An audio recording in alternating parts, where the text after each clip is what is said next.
ডালটা ফুটে গেছে। এবার কেটে রাখা ধনেপাতাটা উপর থেকে দিয়ে দেবো।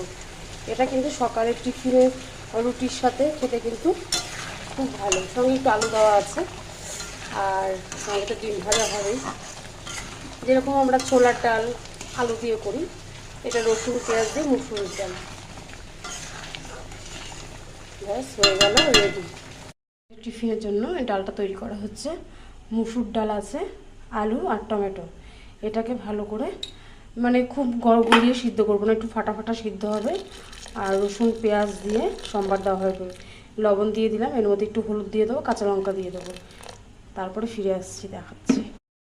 কড়াইতে কালো জিরা দিয়ে দিলাম, একটু পরিমাণে শুকনো লঙ্কা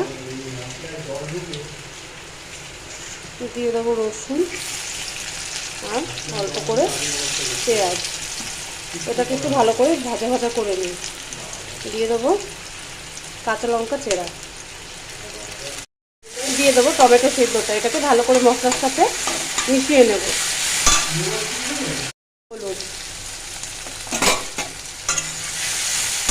দিয়ে দিলাম, সিদ্ধ করা ডালটা